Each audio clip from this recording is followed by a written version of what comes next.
Hi అండి, ఇక్కడ మా స్టూడెంట్ బ్లౌజు మార్కింగ్ వేస్తుంది. సైజ్ బ్లౌజ్తో బ్లౌజ్ కటింగ్ మార్కింగ్ వేస్తుంది. మీరు కూడా ఒకసారి చూడండి. ఫస్ట్ బ్లౌజ్ యొక్క పొడవు, ఎవరు బ్లౌజ్ ఇచ్చినా ఆ బ్లౌజ్ యొక్క పొడవు చూసుకోవాలి. వీడియోని కొంచెం స్పీడ్ చేస్తా మీకు బోర్ కొట్టకుండా. తర్వాత బ్లౌజుని 4 మడతలు వేసుకొని ఇలా చెస్ట్ అనేది మార్క్ వేసుకోవాలన్నమాట. ఇప్పుడు ఎవరైనా సైజ్ బ్లౌజ్ ఇచ్చినప్పుడు వాళ్ళ బ్లౌజ్కి ఎంత నెక్ ఉందో షోల్డర్ కూడా అంతే పెట్టుకుంటాం. ఇక్కడైతే ఫస్ట్ చెస్ట్ వేసుకోండి. చూడండి నేను ఎలా చూపించినో తనైతే నడుమును కూడా 4 భాగాలు చేసుకొని ఒక మార్క్ వేసుకోవాలి. డాట్ కోసం 1 ఇంచ్ ఎక్స్ట్రా పెట్టుకోవాలండి. ఈ 1 ఇంచ్ ఎవరికైనా ఒకేలాగా, కాకపోతే చెస్ట్ ఎంత ఉందో అంతే పెట్టుకొని స్ట్రైట్ కూడా ఒక లైన్ గీసుకోవచ్చు. ఇక్కడ చూడండి, మనం సేమ్ నెక్, ఇందాక నేను చెప్పినట్టు సేమ్ నెక్ పెడుతున్నాం కాబట్టి సేమ్ షోల్డర్ పెడుతున్నాం అన్నమాట. ఎవరైనా నెక్కులు మార్చమన్నప్పుడు షోల్డర్ అయితే తప్పకుండా మారుద్దండి. ఈ విషయాన్ని అయితే మీరు గుర్తుంచుకోవాలి. ఎవరికి బ్లౌజ్ కుట్టినా సేమ్ నెక్ పెట్టినప్పుడు షోల్డర్ అనేది ఏం తేడా రాదు. ఆ తర్వాత ఇక్కడ చూడండి, తను షోల్డరు రెడీ షోల్డర్ ఎంత ఉందో చూసుకుంటుందన్నమాట. బ్లౌజ్ పైన మనం ఇలా చూసుకోవాలి. చూసుకున్న తర్వాత లాస్ట్కి నేను చెప్తా ఎలా వేసిందో మార్క్ అనేది. తను ఈరోజే ఫస్ట్ అయినా కూడా ఎంత బాగా మార్కింగ్ వేస్తుందో ఒకసారి మీరు కూడా గమనించండి. ఇక్కడ నెక్కుకి మార్కింగ్ వేస్తుంది. మనం సైజు బ్లౌజు ఎంత పొడవు ఉందో అంతే కరెక్ట్గా పెట్టుకున్నప్పుడు నెక్ అనేది ఇట్లా కింది నుంచి కూడా చూసుకోవచ్చండి. లేదా నెక్ మార్చినప్పుడు పైనుంచి చూసుకోవాలి.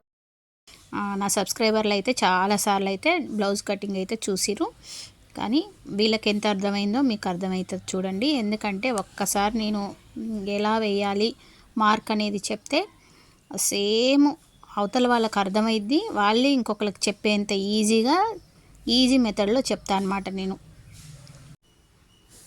ఇక్కడ పైన నెక్కు ఎంత తక్కువ పెట్టుకోవాలి అంటే మనకి ఎంత కావాలో అంత పెట్టుకొని, కింద ఒకవేళ బ్రాడ్గా కావాలి నెక్ అంటే ఇక్కడ ఎక్కువ పెట్టుకోవచ్చు. వెడల్పు అనమాట, వెడల్పు ఎక్కువ పెట్టుకోవచ్చు. ఇప్పుడు ఎగ్జాంపుల్ నెక్ పైన మనకు 2 బాగా పెట్టుకున్నాం అనుకోండి, ఇక్కడ కిందికి మీరు వేసుకునే వాళ్ళని బట్టి, వాళ్ళ సైజ్ బ్లౌజ్ని బట్టి 3 వరకు కూడా పెట్టుకోవచ్చు అనమాట. అప్పుడు నెక్ అనేది బ్రాడ్గా వస్తుంది.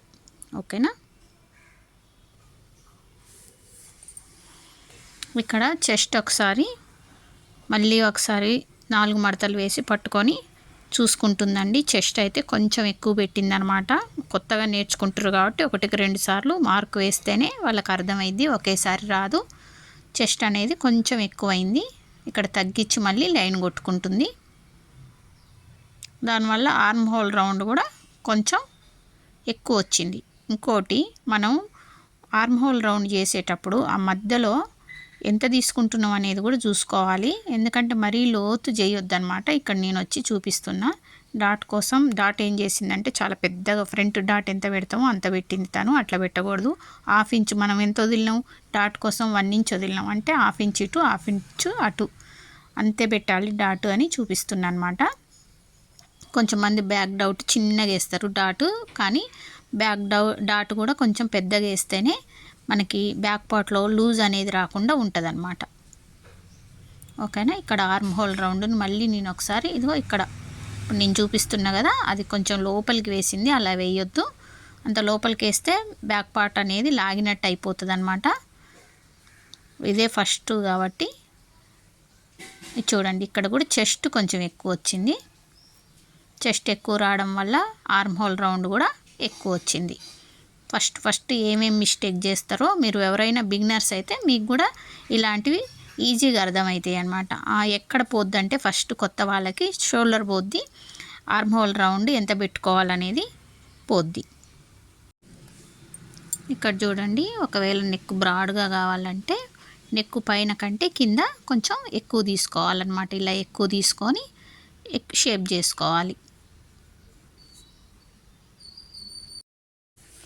ఇక్కడ నేను చెస్ట్ ఆర్మ్ హోల్ రౌండ్ కొంచెం తేడా వచ్చింది కదా, అందుకోసమని మళ్ళీ పేపర్ మడత వేసి వేరే వైపు కొత్తగా ఇంకో బ్లౌజ్ ఇచ్చి మళ్ళీ మార్కింగ్ వేయమని చెప్తుండండి. ఎందుకంటే కొత్త వాళ్ళు 1-2 సార్లు కనుక బాగా మార్కింగ్ వేసుకోవాలి, చూసుకోవాలి. రకరకాల సైజులు ప్రాక్టీస్ చేయాలి. అప్పుడే వాళ్ళకి క్లియర్గా అనేది అర్థమవుతుంది.